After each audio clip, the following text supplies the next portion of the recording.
tardes, bienvenidas, bienvenidos a la Posada Culturas Juveniles, de este espacio donde se habla de lo que nos importa, el arte ecuatoriano. Hoy nos acompaña Fabián Patiño, este personaje que dice que él no es actor, no es director, es artista gráfico y es lo que le apasiona y le mueve. Así que nada, Fabián, muchísimas gracias por aceptar la invitación a la Posada Culturas Juveniles y quisiera que comencemos contándole a la gente quién es Fabián Patiño. Hola Gaby, muchas gracias por la invitación, es un gusto estar aquí compartiendo tu espacio. Yo soy artista visual y ante todo soy novelista gráfico, ¿no? Es decir, hago novelas gráficas. También escribo para teatro, básicamente. Tengo algunas obras ya estrenadas, varias escritas, pero estrenadas alrededor de unas 12, novelas gráficas 3, y algunas exposiciones, digamos, de mi obra plástica, exposiciones individuales que más o menos ya debo tener unos 30 años de carrera artística, 30 y 35 más o menos, probando de todo, pero en general, como te digo, soy novelista gráfico. Fabián, ¿cómo entras tú al mundo del arte? ¿Comenzaste tú con Ana y Milena o no? ¿Ya tenías algo antes? No, yo hago cómics desde que soy muy chico, desde que soy un adolescente.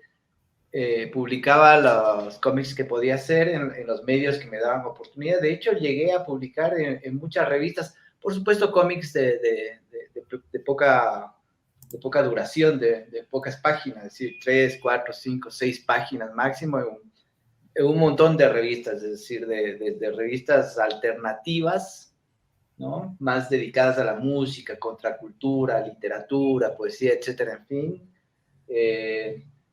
Una revista que yo también fundé en mis tiempos universitarios, ahí publiqué mis primeros cómics, pero digamos que cuando yo empiezo a publicar Ana y Milena, que es desde el 2005, más o menos ya llevaba unos 10 años haciendo cómics digamos, de pequeña duración.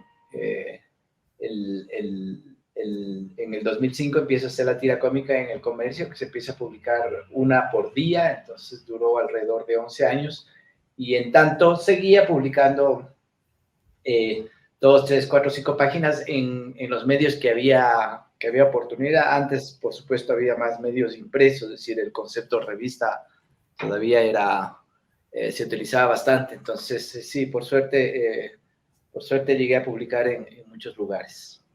¿Cuáles son esas temáticas que giran en torno a tus cómics? ¿Qué es lo que fundamentalmente tú compartes con la gente mediante tus gráficas? Creo que mis cómics son básicamente costumbristas, ¿no? Como sabes, el cómic, el arte secuencial es una forma de expresión que tiene una amplia gama de géneros, ¿no? Tiene tantos géneros como tiene la literatura en prosa, como tiene el cine, el teatro, es decir, hay cómics de terror, de drama, humorísticos, de suspenso, policiales, eróticos, es muy amplio el terreno. Yo básicamente creo que hago cómic costumbrista, ¿no? Cómic urbano cotidiano, es decir, nada del otro mundo. Yo nunca hice mucho cómic de ciencia ficción, por ejemplo, o cómic de aventura. No, mis cómics por lo general eran el día a día. Es bastante parecido a mi teatro también, es decir, historias que se pueden encontrar en cualquier esquina de nuestras ciudades. Por supuesto, hay excepciones, ¿no? La mayor excepción es mi última novela gráfica, claro que es un policial histórico, pero como Ana y Milena, es decir, intentan hacer un retrato para nada fiel, pero de alguna manera, es decir, la vida cotidiana de personajes de 25, 35, 40 años promedio que viven en la ciudad. Digamos, no son nada del otro mundo, sino podrías encontrar a tus amigos y a tus amigas ahí. Entonces en resumen, mi obra es bastante costumbrista en casi todos los sentidos, con excepciones. Okay. Cuando tú hiciste plasmaste Ningún adiós a la tinta, tú te autodefiniste en ese entonces como más artesano que artista. ¿Por qué esta diferenciación, Fabián? porque el hacer de esas tintas era como muy elaborado, ¿no? Era un trabajo minucioso, sigue siendo, ¿no? Porque esa serie empezó, pero todavía la continúo, ahora, antes era solo tinta, blanco y negro, ahora hay bastante color, pero me definía artesano porque la parte difícil, que es la parte de armar el concepto, de estructurar la imagen en la cabeza, era la parte complicada, y luego solo era un asunto ya de artesanía, es decir, cuando me dicen cuánto tiempo tardas en hacer cada una de esas tintas, yo les digo, ya ni me doy cuenta, porque yo cuando las empiezo a hacer y dibujar me sentía un poco como esas abuelitas que tejen al crochet esas largas mantas, cobijas, ¿entiendes? Mientras están viendo la novela, ¿ya? Entonces están así, una laboriosidad muy artesanal. Entonces mis tintas tenían eso. Yo hacía las tintas mientras miraba el fútbol, mientras veía series, mientras chateaba, todo eso, porque era ya un asunto súper laborioso, de tiqui, tiqui, tiqui, tiqui, tiqui, tiqui, y la verdad es que me sentía mucho más artesano, me sentía que el oficio estaba primando sobre el concepto, ante todo. Entonces, y me gustaba eso, es decir, seguir trabajando con las manos, es decir, en tiempos en donde hay mucho la injerencia de las nuevas tecnologías, es decir, es muy agradable que las manos pueden todavía seguir produciendo de esta forma artesanal, muy minuciosa, pura carpintería. Okay. ¿Y cuál es esta diferenciación de la labor cuando tú haces cómic, cuando tú haces caricatura y cuando haces guión para teatro? ¿Cómo es el tema ya del trabajo? ¿Qué se te hace a ti más fácil en el proceso creativo? ¿Qué se te hace más complejo? ¿Cómo es para ti esta diferencia entre el teatro y la gráfica? Bueno, yo nunca he hecho caricatura, no soy bueno haciendo caricatura. Ok, Caricatura es cuando te formas un poco, haces más grande la cabeza, la nariz, etcétera, exageras ciertos aspectos, sobre todo fisiológicos de los personajes. Mis dibujos son muy naturalistas, es decir, son canónicos, es decir, exactamente la proporción anatómica se mantiene, o eso creo, eso intento, ¿no? Entonces, pero cuando dices caricatura te refieres tal vez a tira cómica, que es la de Dani Milena. Eso como llegué a hacer 3000, entonces era ya un asunto bastante automático, casi hacía las tiras cómicas mientras me cepillaba los dientes, es decir, era muy rápida, y era una ejecución sumamente inmediata yo no quiero decir chistes, porque no creo que nadie consideró chiste lo que pasaba en Dani Milena, pero es decir, era un gag gráfico mucho más inmediato. Yo tenía mis libretitas de apuntes, entonces cualquier estupidez que se me ocurría, que a mí se me ocurren muchas estupideces bastante continuamente, entonces anoto en libretitas, y luego el rato de hacer tomo esos gags, esas pequeñas frases, y los convierto en tira cómica. Como llegaron a ser tantas, es decir, ya los hacía, digamos, de forma muy automática. La novela gráfica es un formato bastante más serio, ¿no? Que hay que abordarlo con mucho empeño desde el principio, porque ya lo más importante es la narrativa, es la estructura narrativa, es construir el relato, y sobre todo mis novelas gráficas son de largo aliento, es decir, 200, 300 páginas, y son historias complejas, ¿no es cierto?, en donde hay tramas, subtramas, hay enredos argumentales un poco enrevesados. Entonces el trabajo de guión es bastante más elaborado, hay que tomarse mucho más tiempo a eso. Lo otro, dibujar, pintar, poner en página y hacer las viñetitas una tras de otra vez es artesanía, ya es la laboriosidad de ejecutar eso. La parte difícil es pensar en el guión, mantener el argumento lo más sólido posible, que se sostenga, es decir, en ese sentido el guión, como sabes, está más cerca de la arquitectura que de la narrativa tradicional, porque tiene que tener un andamiaje que le sostiene.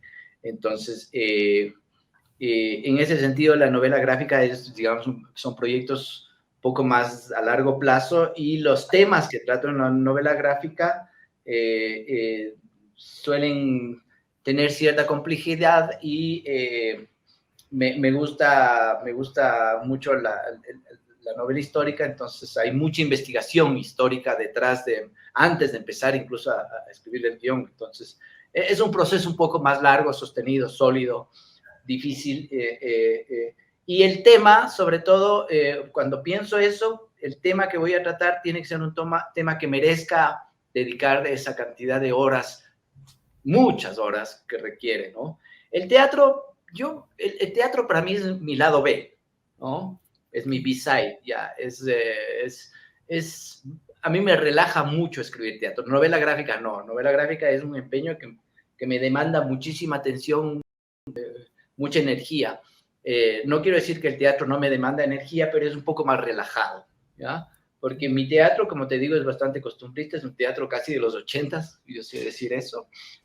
No persigo con el teatro instalarme en ninguna vanguardia, ni explorar un teatro experimental, de ruptura, ni nada de eso. Mi teatro, quiero creer que es bastante sencillo, ¿no? No es ambicioso, mi dramaturgia no es ambiciosa, o espero que no sea ambiciosa. No me quita el sueño el teatro, ¿no? Me gusta muchísimo escribir teatro, disfruto mucho escribir teatro, pero no pongo todas mis fichas de oro en ese casillero porque yo dedico eso más a la novela gráfica, ¿no?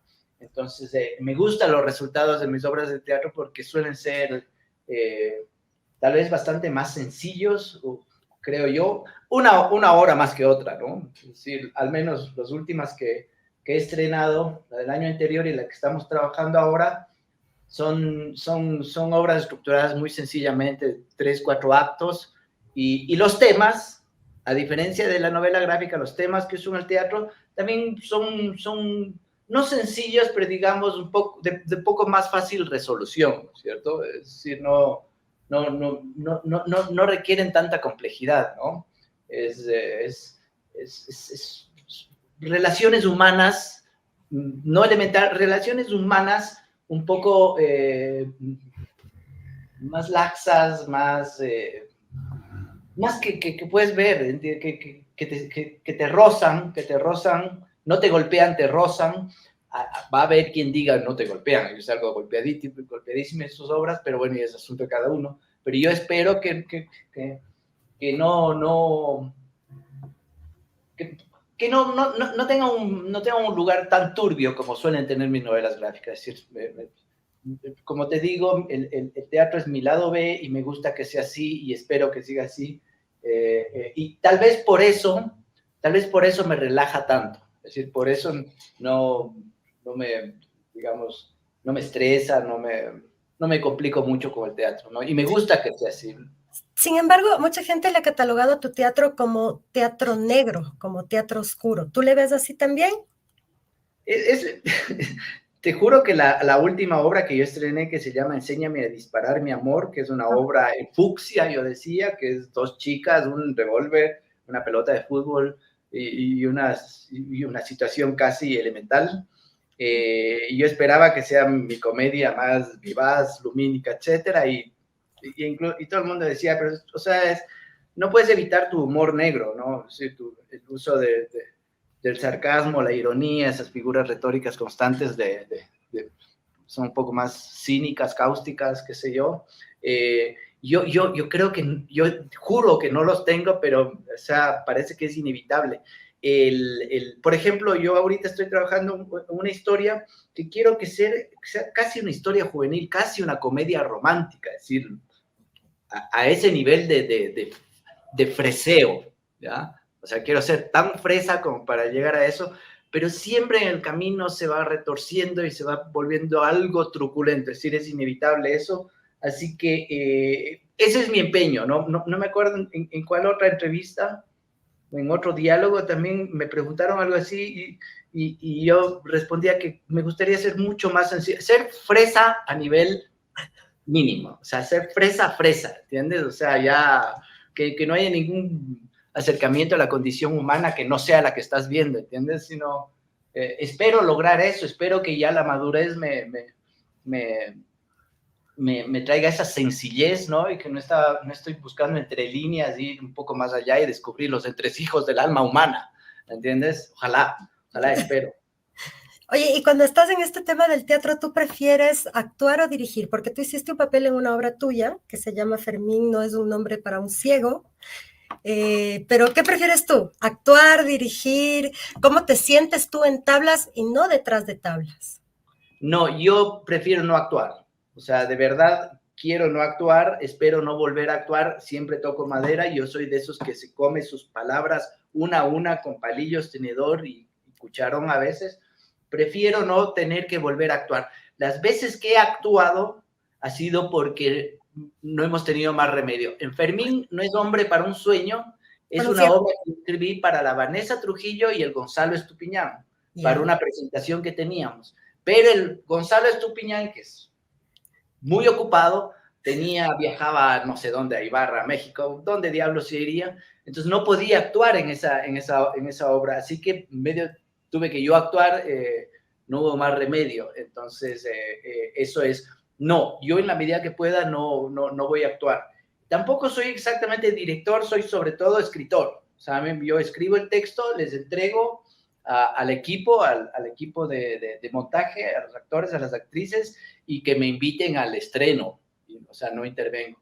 Ahora, el año anterior, para esta obra de Enséñame a disparar, mi amor, estábamos buscando a alguien que la dirija, pero hasta mientras empezamos a trabajar y a armar la estructura de las escenas con las dos actrices, pero pasaron 2, 3 semanas y conversando con ellas me dijeron, termina de dirigir tú, ya está. En medio de eso es lo que hicimos, no nos complicamos y terminamos armando con las dos actrices y yo. Lo que pasa es que el resultado me gustó. Me gustó enormemente el resultado de esa obra. ¿Por qué? Porque de alguna manera el montaje, la puesta en escena, fue bastante más cercana, evidentemente porque yo la dirigía, a lo que yo planteaba desde el texto, ¿no? Es algo que no ocurre, no sé si tuviste El Ciudadano con Gonzalo Estupiñán. En El Ciudadano, el Gonzalo, él la dirigió, él actuó, etc. Yo fui a verla al estreno, nada más.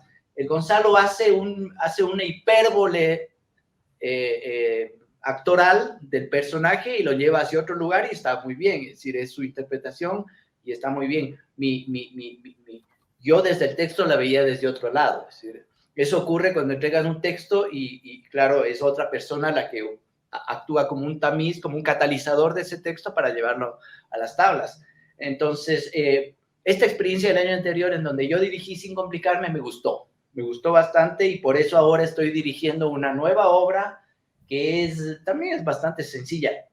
Van a decirme que no es sencilla, sí es algo truculenta, que es con un actor y una actriz, la Gia y el Eduardo, y lo estoy dirigiendo y están dando muy bien. Me gusta lo que está resultando, me gusta la puesta en escena que estoy consiguiendo, porque precisamente se parece bastante más a lo que yo planteaba desde el texto. Por ejemplo, hay una obra en donde yo actúo que es Las Mentiras de Aurora, que la dirigió Diego Coral y que la dirección de él está bella y todo eso, pero claro, no se aleja de lo que yo planteaba desde el texto, lo cual está perfectamente bien. Pasa eso, pasa siempre, va a pasar eso. No es que me gusta más dirigir, o sea, si alguien quiere dirigir, lo hará, yo no tengo problema, pero cuando tengo la oportunidad de dirigir y no me complica, yo tengo un problema de logística, soy neuróticamente puntual, ordenado, exacto, y por alguna razón, no quiero generalizar, pero actores y actrices se relajan un poquito respecto de los tiempos de compromiso para el rato de hacer, ¿no? Entonces, eso me desubica un poco. Entonces, antes de cada montaje yo trato de especificar que vamos a ser muy puntuales, vamos a seguir un cronograma estricto para que sea mejor, ¿no? Para que no nos estresemos. ¿Y qué percibes tú cuando estos actores, estas actrices hacen diferentes papeles de tus escritos? Llamas tú a colación a Gonzalo Estupiñán con el tema del Ciudadano, pero también Gonzalo hizo un papel en un escrito tuyo que se llama Elías o ¿Quién diablos te crees que eres? Son dos personajes totalmente diferentes. ¿Y qué sientes tú, qué percibes tú cuando un actor puede hacer dos cosas totalmente diferentes, Fabián?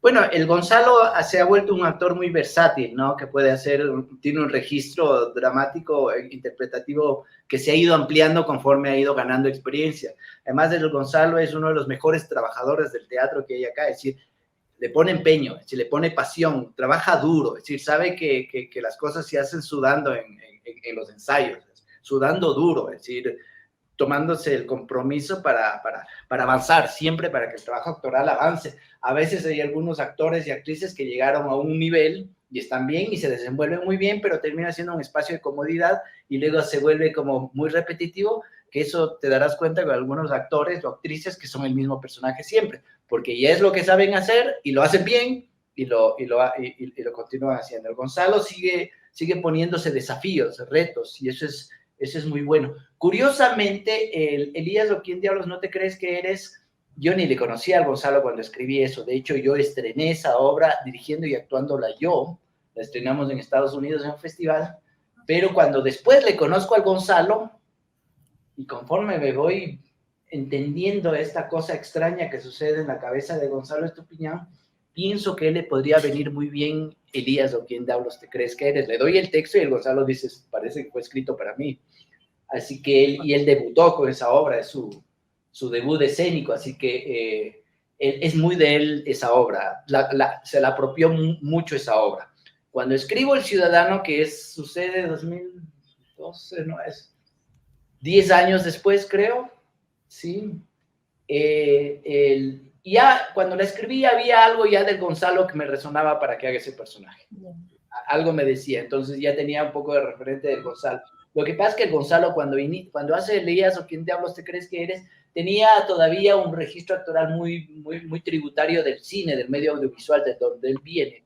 Y cuando hace el Ciudadano, él ya bebe de otros estilos, de otras escuelas, de otras formas de componer personajes, sobre todo el mimo dramático. Entonces, por eso él ya tiene las herramientas escénicas y corporales para darle un registro muy distinto a lo que tenía el Ciudadano. Entonces, ¿por qué? Porque él crece, él tiene que crecer cada vez que interpreta nuevos personajes, y eso es bastante bueno. Okay. Por otro lado, tú has impartido talleres de cómic para niños, pero también de novela gráfica para adultos. ¿Con quién es más fácil trabajar, Fabián? ¿Con los niños o con la gente grande? Con ninguno. No, yo hice los talleres casi por obligaciones contractuales. Es decir, no soy muy bueno yo impartiendo talleres o instructores, es decir, no es lo mío, no es lo mío, de verdad, tampoco ni de dramaturgia o de escritura para teatro. Digo, aprendan a usar ChatGPT y listo, no tienen que aprender a escribir teatro. Lo que pasa es con los niños, cuando das talleres con los niños, a mí me resulta muy interesante porque hay un rato que me identifico, ¿no? O sea, yo tenía 7, 8 años, 9 años, yo amaba los cómics, es decir, todo mi mundo giraba alrededor de eso. Entonces, si hubiera habido, cuando yo tenía 7, 8 años, además yo crecí en Cuenca y soy cuencano de nacimiento, es decir, si hubiera habido talleres, cursos de cómics, que no había, yo, o sea, hubiese sido el sueño para mí. Entonces es interesante cuando das el taller a unos 20 niños, de esos 20 siempre hay uno o dos que te estimula porque sobre todo te ves un poco reflejado.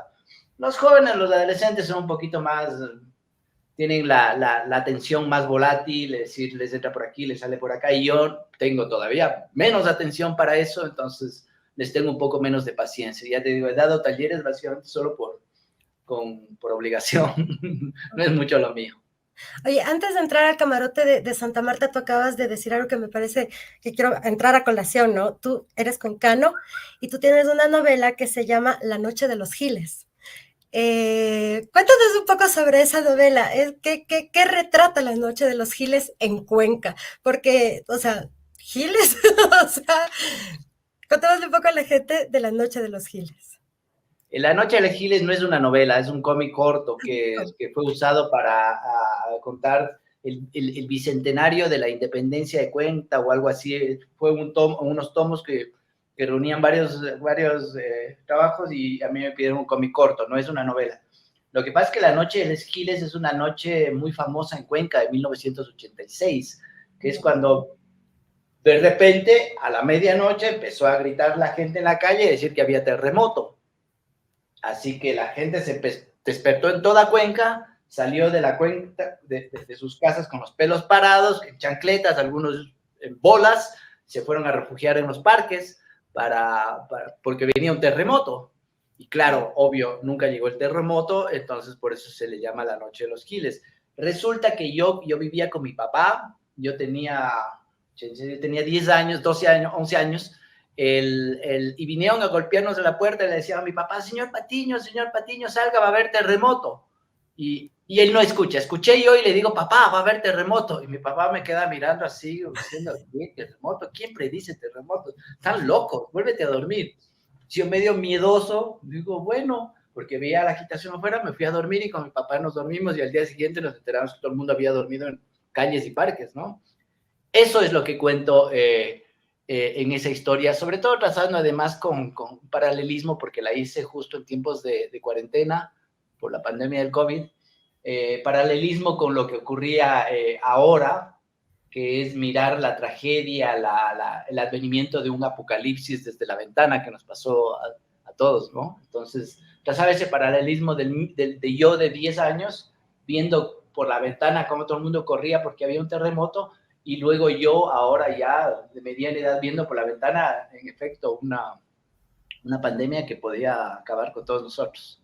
Esa es la famosa noche de los giles. Fabián, antes de entrar al tema de Camarote de Santa Marta, quería preguntarte por qué para ti, qué importancia, qué relevancia tienen las mujeres en tus novelas gráficas y también en tus artes, ¿no? Porque estábamos hablando de Ana y Milena, viene el Camarote de Santa Marta. ¿Qué relevancia le das tú a la mujer en esta parte tuya, en tu parte artística? Bueno, porque las mujeres para mí, son considerablemente más interesantes que los hombres como personajes, ¿no? Es decir, no solo cómo se comportan, no solo las decisiones que toman, ese misterio que cierran a las mujeres resulta mucho más atractivo al rato de crear historias que con los hombres. También tiene que ver con que yo tengo 5 hermanas mayores con las cuales yo crecí, entonces ese universo femenino es para mí bastante cotidiano, la verdad. Yo era niño, yo me metía al cuarto de mis hermanas y cuchicheaba en todo el mundo de las mujeres, es decir, la verdad, veto a saber por qué no me volví travesti, por qué no me volví gay. No sé, soy aburridamente heterosexual, pero el mundo de las mujeres me fue muy cotidiano desde que era muy pequeño, sus historias, sus comportamientos, sus relaciones, sobre todo eso que no terminaba yo de entender que hacían las mujeres. Entonces, por ejemplo, el rato de hacer la tira cómica tenían que ser 2 mujeres, es decir, se me antojaba muchísimo más interesante. Entonces, en mis novelas gráficas también los papeles femeninos, si no son protagonistas, son coprotagonistas y se suelen robar mucho las historias. Entonces, para mí es muy determinante eso, ¿no? Ahora estoy abordando de otras maneras, pero digamos, las mujeres siempre van a estar presentes en la medida de eso, que son mucho más evocativas, ¿no? De lo que yo quiero decir. En el teatro también, es decir, me gusta mucho el papel femenino, si no está presente de forma tácita, es decir, cómo el personaje femenino que no está influye en lo que hace el personaje masculino. Entonces es omnipresente la figura femenina para mí. Entiendo con el Camarote de Santa Marta que tú narras la historia de una mujer que desaparece, pero también está mediado por estas celdas de castigos corporales, ¿no? ¿Cómo fue tu proceso de investigación para llegar a la concreción y a la creación de esta obra? Bueno, el Camarote de Santa Marta fue una cárcel que duró en Quito más o menos 3 siglos y medio, 1595 a 1947. Pero lastimosamente, como todo lo que tiene que ver con la historia de las mujeres, y no se diga de mujeres de los márgenes, mujeres de estratos un poco menos relevantes, no se sabe, está invisibilizado, no hay registros de eso. Entonces, esa parte de la investigación un poco complicada, pero por fortuna hace unos 10 o 20 años más o menos ya hay estudios más de género, de historia de las mujeres, y se han preocupado de averiguar qué es este Camarote de Santa Marta. Imagínate, hasta siglo anterior, el Camarote de Santa Marta era un hueco donde refundían a mujeres que delinquían y no hay ningún interés, a nadie le interesaba saber qué pasó ahí. Entonces, sí, investigué bastante la historia del Camarote, lo poco que hay, el entorno socioeconómico, cultural que había alrededor, nuestra cultura, nuestro sistema político, en cada uno de los hilos de referencia a lo que tiene que ver el reordenamiento social, en el trato con las mujeres, el orden moral, ¿no es cierto?, en el cual estas mujeres están, al que tienen que someterse, ¿no es cierto?, y cómo los hombres, el sistema masculino acata este status quo en la medida que la somete, ¿no? Entonces, esa parte me tomó algún tiempo investigar antes de empezar a escribir el texto. Primero tomar la decisión de qué exacto año ambientar mi historia, porque son 3 siglos y medio, no puedo abarcar ni siquiera 50 años, yo la verdad. Entonces tenía que concentrarme en un lugar preciso, y el contexto de la revuelta de los estancos de 1765 era evidente, porque además la revuelta de los estancos, si tú lees sobre esa revuelta, también conocida como rebelión de los barrios, vas a ver que la similitud con lo que sucedió aquí en las revueltas y levantamientos de octubre de 2019 o junio de 2022, es decir, son notablemente similares. De hecho, yo hay un montón de viñetas en donde estoy retratando la revuelta del 22 de mayo de 1765, que me inspiro en fotografías de las bullas de octubre del 2019, por ejemplo. Obvio, les pongo ropa de época, y en vez de estar tirando una molotov, están tirando piedras, ¿no? Pero establezco ese símil porque es un entorno social donde se cuecen mucho las habas en ciudades muy intensas como Quito. Okay. Y esta es tu novela gráfica más larga, ¿no? Sí, 300 páginas. Y bueno, hablas del proceso de investigación y demás, pero yo asumo que todos somos humanos, Fabián, y desde el lado humano, mientras ibas a la par con la investigación, ¿qué cosas te iban sensibilizando dentro de esta investigación? Bueno, al principio, por ejemplo, lo que ocurre es que en el Camarote Santa Marta el protagonista es hombre, que es Lorenzo Benamor, porque es un policial. Entonces, cuando es en el género policial, siempre hay una persona que es quien sigue la pista, quien sigue el rastro, ¿no? Y no me parecía muy forzado si buscaba una protagonista mujer, es 1765, iba a ser demasiado forzado, rebuscado. Si tenía que ser un hombre, claro que tiene una coprotagonista que es Baltasara Achusij, la que está en la portada, que no voluntariamente, pero le termina ayudando con su investigación. Entonces había esos dos puntales, ¿no? El cronista Benamor, que digamos es el intelectual, el símbolo de la ilustración del siglo XVIII, en donde yo ambiento, ¿no? Y Baltasar Achusij, que es una mujer india analfabeta que vende hierbas en la calle y roba en los mercados, es bolsicona, te mete en el bolsillo y se te llevan la bolsita de monedas. Entonces, esos dos polos me ayudaron un poco a trabajar la historia en ese entorno, y claro, o sea, imagínate, el Camarote tiene varios emplazamientos, tengo pocas descripciones, pero imagínate lugares más o menos, poco más grande que este, que es mi estudio. Las descripciones hablan de 30 pies, o sea, estoy hablando de 13, 14 metros, donde siempre había alrededor de 20, 25 mujeres ahí confinadas, ¿no? Algunas delincuentes, es decir, ladronas, qué sé yo, pero buena parte eran adúlteras, que vivían en concubinato, amancebadas, deudoras, ¿no? Es decir, crímenes que no te imaginas, ¿no? O sea, llamados crímenes, ¿no? Sino simplemente son formas en donde la sociedad les decía, tú tienes que estar encerrada, ¿no? Al principio se llamaba recogimiento de Santa Marta porque era para las recogidas, ¿no? Casi para las que afeaban las calles de Quito, ¿no? Entonces, imagínate cómo habrá sido el nivel de violencia de todo tipo alrededor del Camarote, desde la física, que había y mucho, hasta la psicológica y social y económica, ¿no? De segregación, marginación a la que debieron haber sido sometidas. Entonces, te das cuenta inmediatamente que desde ahí hay muchas cosas, solo viendo eso te das muchas cosas que no las hemos superado y tal vez probablemente superemos en mucho tiempo. Es decir, la forma como miramos a las mujeres, que las llamamos de vida escandalosa. Yo siempre digo, y eso creo que dije en el lanzamiento, en la presentación, que creo que el 80%, de mis amigas hubiesen terminado en el camarote Santa Marta por su vida de excesos, por su vida escandalosa.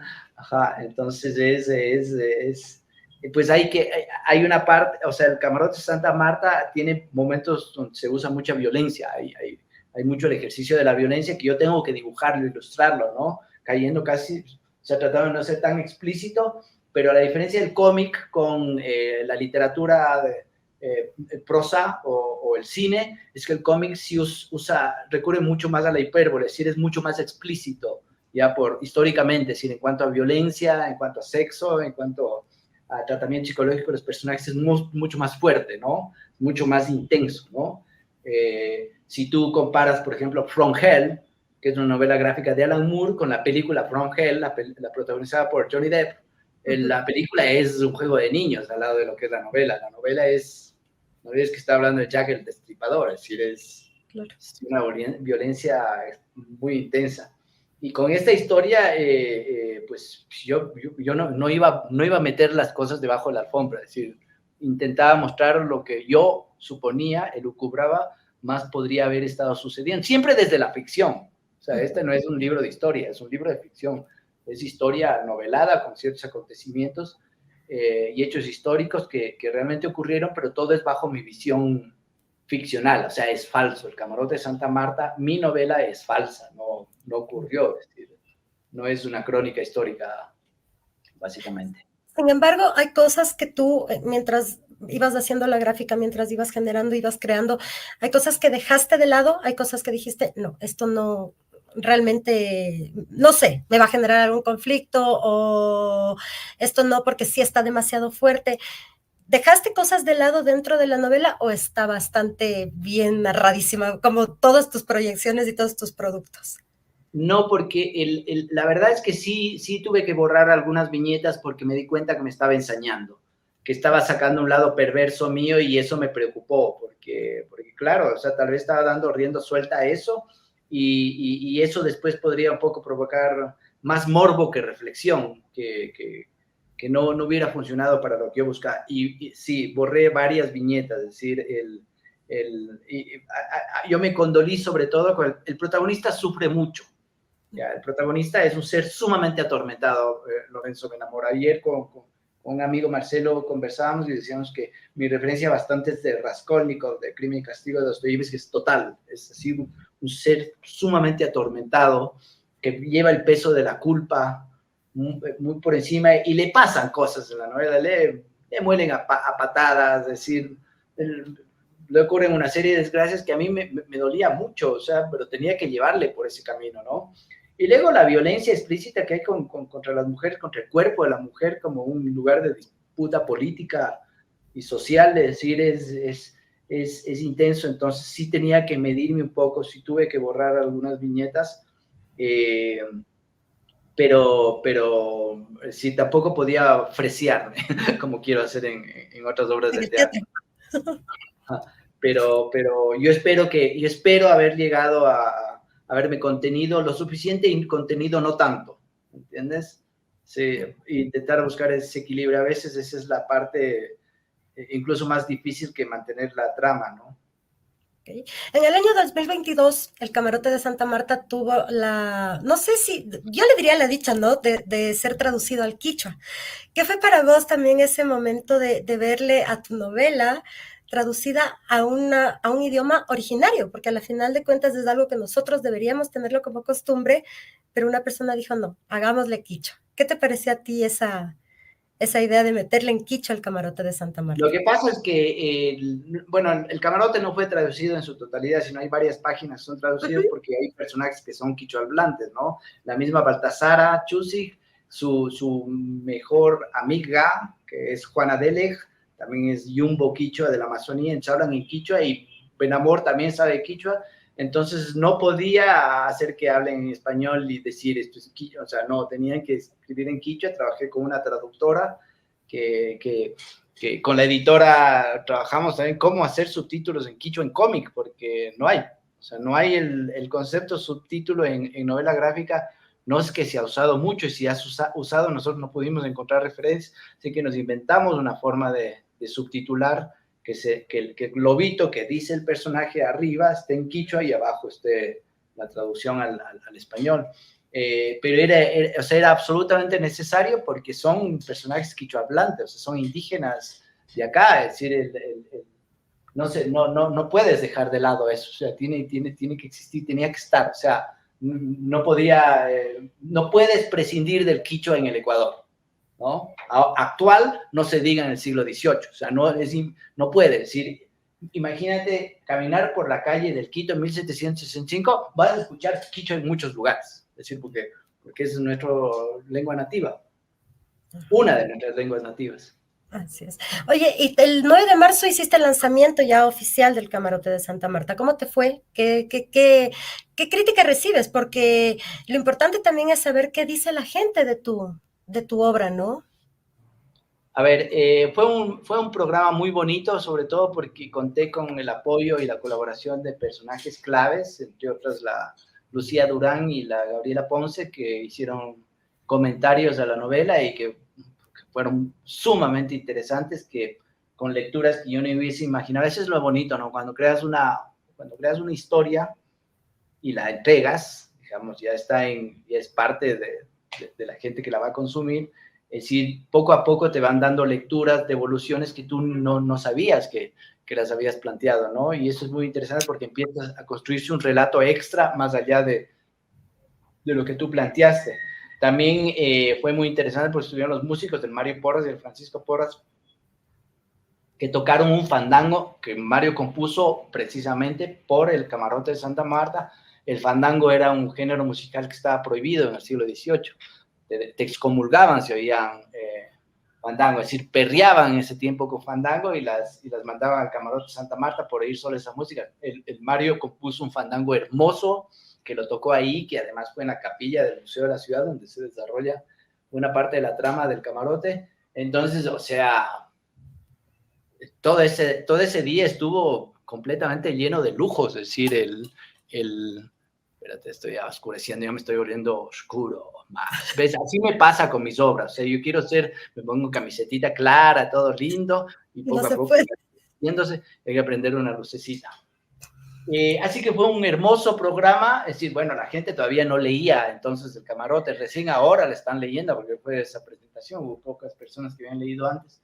Es decir, veamos qué va a pasar, porque es mi tercera novela y ya la gente no mira con los mismos ojos tu primera obra, ¿no es cierto? Hay cierta indulgencia cuando es la primera obra y hay un poco de sorpresa todavía, pero esta es ya mi tercera obra, entonces ya tiene que haber un poco más de rigor. Yo necesito tener un poco más de rigor, pero hasta el momento, es decir, la gente que ha leído les gusta bastante. Es una novela dura, difícil, es áspera, sombría, turbia, oscura, dura. Repito esto otra vez porque lo es, es decir, no hay mucho espacio para el color, para la luz, y eso porque el tema lo demandaba, no podía yo mirar para otro lado, no podía maquillar lo que sucedía.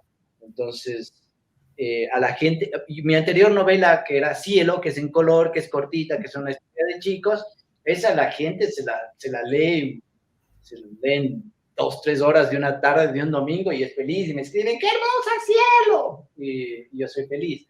Con esta no está pasando y no va a pasar. La gente va a tener que leerla por partes, tomar un descanso, tomarse un tecito de orégano, relajarse para digerirla porque es indigesta. Fabián, no me hables como el creador, háblame como el consumidor. ¿Qué es para ti el Camarote de Santa Marta? Pero como si tú fueras el lector, no como el creador de la obra. Te voy a decir algo. Lo que pasa es que yo soy muy fan del cómic.